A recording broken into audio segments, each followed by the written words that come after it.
It's wintertime in the big city, and this is your monthly Brittany check-in. Is your vitamin D deficiency starting to catch up to you? Is popping a multivitamin no longer doing it for you? Do you miss the sun and can no longer remember what daylight looks like? By the way, I also live in Berlin, where winters look like this. Well, I've got the perfect how-to video for you. Here is how to travel through Mallorca.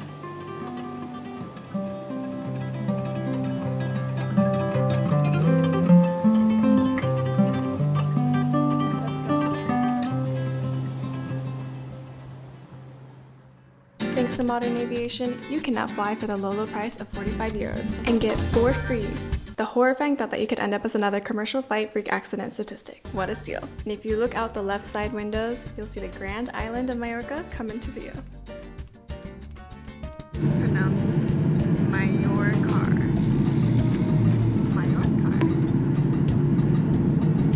It was so amazing to walk out into sunny Mallorca. I was there in mid-November, which I have to say the time of year you go really matters. In November, I think we were there right as the off-season or the down season was starting, which was nice because there was significantly fewer tourists there, but it was also slightly inconvenient because a lot of hotels and restaurants were closed for the season.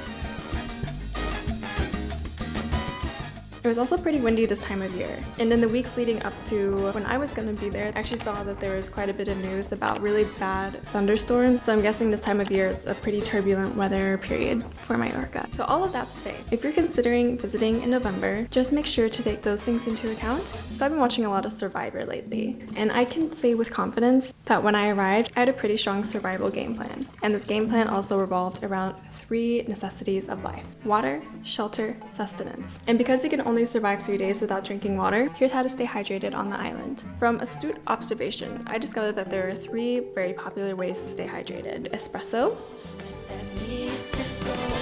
fruit juices, specifically the local oranges, and the third category of drink was alcohol, of course. Negative 1,000 aura. But there was one coffee that I found really interesting, which was called, I'm gonna butcher this so badly, I'm so sorry, but it was like Carajillo, which is basically a shot of espresso with a shot of alcohol, and the alcohol that I chose was Bailey's. That was so intense. As you can see, if I were a food vlogger, I would be very honest, and by very honest, I mean I'm a crap liar, so I wouldn't not recommend it. I think it's a nice one to try. Oh yeah, and here's some of the adult drinks that I had.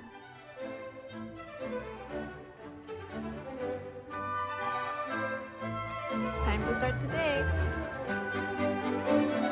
Just like in pretty much every season of Survivor, once you find your source of water, the next step is to build your shelter. And in our case, we just booked Airbnbs. Ooh.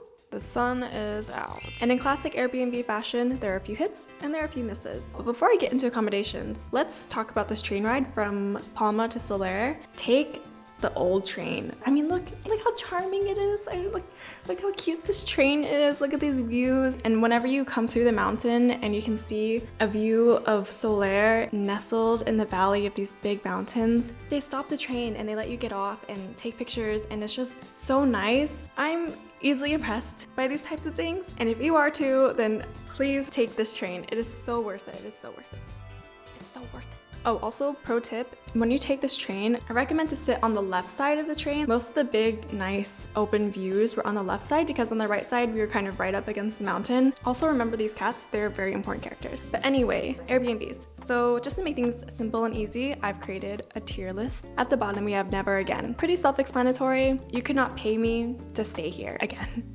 Second from the bottom is wouldn't recommend. This is the kind of place where you start Googling hotels near me. And then next up we have fine, I guess. Basically functional but forgettable. It did the job. I slept, I showered, I didn't cry myself to sleep. Lovely, lovely time. And then second place, we have worth every penny. Basically, dream stay, but just missing that final chef's kiss. And then S tier is I would live here. I would give money, more money than I already have, to live here because that's how much I liked it. So the first Airbnb is this one in Palma. Let's just say if an Airbnb listing doesn't have reviews, but the Airbnb host has been a host for many, many years, red flag.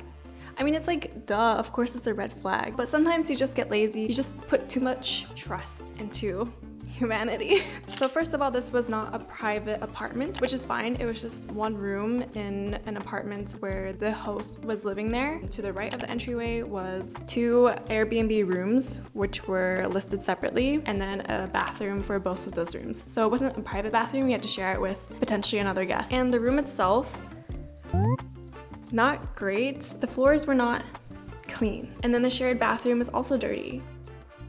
And that was it. I did not really take any pictures of this place because it was just not great.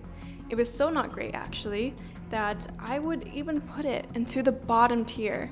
Never again. The next place we stayed in was in Sóller, which love Sóller, and I loved this Airbnb. This one was actually super well located. It was within like a 5 to 10 minute walk of the old train station. This house was comprised of 3 floors. Each floor was rentable. Each floor, from what I could tell, came with a private room and a private bathroom. The second floor, which is where we had stayed, it also had a little living room situation with a TV, which was cool. The bed was so comfortable and it was just so clean, and it was also just nice to have a full-length mirror. That's how I know when a woman was involved in the designing of a place. I would say based on location and just the cleanliness alone, I'd say it's worth every penny. And again, I love Sóller. I feel if you only have a few days in Mallorca, I feel cheesy for saying it because it's so obviously a very touristy city, but it's beautiful. We came back to the Airbnb kind of late one night, and the cats, they just came up to us and then they just cuddled with us for a few minutes, and it was so adorable. I mean, look at these cats. They were so cute. Oh my gosh. And something else I have to recommend about Sóller is you should definitely go to the port of Sóller. It was so beautiful. As soon as we approached the beach, it just felt like I was in heaven or something. I just love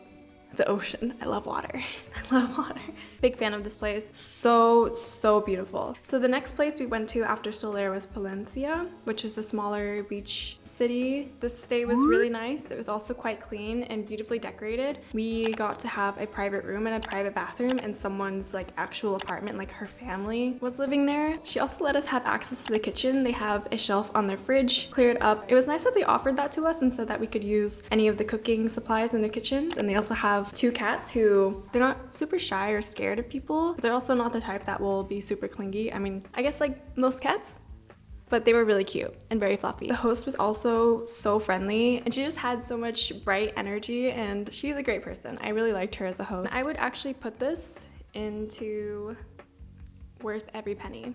The next place we stayed in was in Alaró. This one was a bit harder to get to. We had to take a bus and then a train and then another bus. In the area, there's a really old city with a bunch of stairs. I thought it was kind of funny that the steps are really wide because it kind of made for an awkward walking gait because they were too wide to be able to put 1 foot per step, but they also weren't really wide enough to comfortably have 2 steps on each step. Apparently the Romans were here, so they had the old fortress walls. We got to go up on them. It was very nice. But anyways, back to this Airbnb. Look how gorgeous it is. I loved this place. The bed was comfortable. It was super clean. It was very bright. This balcony, this view, this is crazy. Look at those mountains. It was a private room with a private bathroom. There wasn't a built-in kitchen, but they actually had a hot plate with some dishes. We could actually cook something quite simple, which we did. The real winner here for me was that balcony and that view. That's so nice. And because of that, should I do it? Yeah, I'm gonna do it. I'm putting this in S tier. I would live here. This is nice. I guess the downside is that there's not like an actual kitchen, but in a world where I didn't have to cook every day, I would live here. And then the last place was back in Palma. Because it was our last stay, we just wanted it to be very minimalistic, very cheap. And we got exactly that. So this place actually ended up being a private room in an older woman's house. She was so friendly and so nice and just like really cute. I liked her. She was cooking when we arrived. I mean, not for us, but it smelled really good, whatever she was making. They had a really sweet dog. The dog was very chill, just kind of napped most of the time while we were there. And we were just like guests in someone's like actual home, and it was really nicely done. This place was kind of interesting because the bathroom was located outside. Like we had to exit out the back door through the kitchen and then go down a set of stairs, and it was kind of like a basement, but that's the bathroom. The bathroom was clean, so that was nice. But yeah, it felt very like Wild West. Like outhouse vibes. I mean, the decor wasn't outhouse, but you know, just the act of having to like exit the house to go pee. We didn't need like all the works, like we just needed somewhere to put our stuff and like sleep for a night, so it did what it had to. And for that reason, I'm gonna put it in tier C. Fine, I guess. With the exception of the host. She was lovely, loved her. Amazing. But yeah, that's kind of where we stayed at while we were in Mallorca. I'm gonna leave all the links to the stays, or at least to the host's page, in the description. So if you want to stay at any of these places or know what to avoid, then you can find them all there. One last thing not related to the Airbnbs was the trash system that I observed. I guess like you just leave your trash outside. I can see there's not so much room for like big dumpsters like what I'm used to in the US or even in Berlin. I don't know. I took a lot of video clips of it for some reason, so I'm just putting them in here. It's like people's trash. It's like a weird PSA, but just, yeah, enjoy the trash. And once you've got water, once you've got a shelter, the next thing you need to focus on is finding sustenance. Because we live in a globalized society, you can always find a reliable fast food chain. We went to a Taco Bell. It was probably one of the nicest Taco Bells I've seen. I mean, look at this building. Isn't that a crazy building to put Taco Bell in? I also didn't grow up going to a lot of these fast food chains. Taco Bell, I probably had only been to maybe once or twice in my life. And this was actually the first time that I had I forgot what it's called. Is that what the crunch wrap looks like?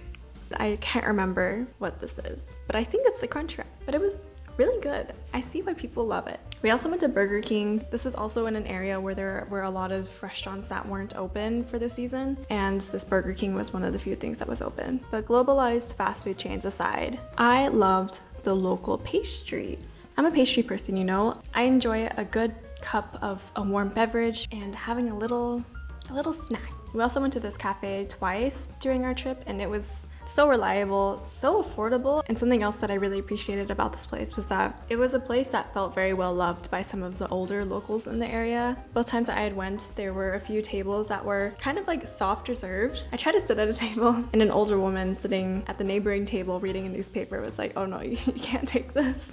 And I was like, "Oh, okay, sorry." And at first I didn't understand why we couldn't take this table. There wasn't like a sign or anything. 5 minutes later, another older person came in, took that table and sat down and started reading a newspaper, and they didn't even have to order anything. The wait staff just knew what their order was and just brought their pastries and their coffee. And it was really nice to see a community still in place here. Other than the delicious pastries and coffees, we also had some classic Spanish items like this jamón. We had some of that. It's the classic Spanish thing. It was really good. It's just the overall spread that they brought to the table as a collective was so delicious that I couldn't single out the jamón as the one thing that made the whole thing delicious, because it was just a harmony. And I really enjoyed this dinner.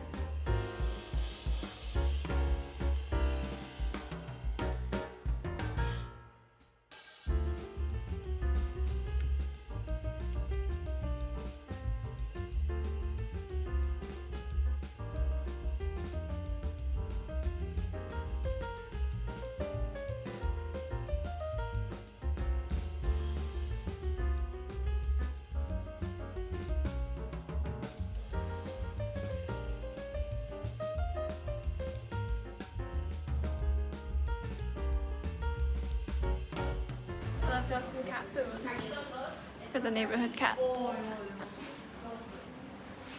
And then at this lovely Airbnb, we ended up actually cooking because we couldn't find an open restaurant in the area. And so this night for dinner, we just made some pasta with some pasta sauce, and we added in the sausage. We had a nice bottle of wine from Mallorca. Overall, great vibes, great location. I got to try a bunch of new foods. I also learned that I know very little about Spanish cuisine. And overall, this whole trip was just such a nice way to escape a bit of Berlin's winter. This is actually my third winter that I've spent in Berlin, and I'm just realizing with every passing year that I have such a genuinely hard time during the winter time. I feel like it must be a mix of the seasonal depression. There's something about the cold and the lack of sun that is so draining for me, and so having the privilege of being able to get away is something that I don't take for granted. It's something that I'm very, very thankful for. And I'm also really thankful that I'm in a time and place where we can still visit other places, and that there's still a lot of beautiful moments in life to look forward to. So if you made it this far,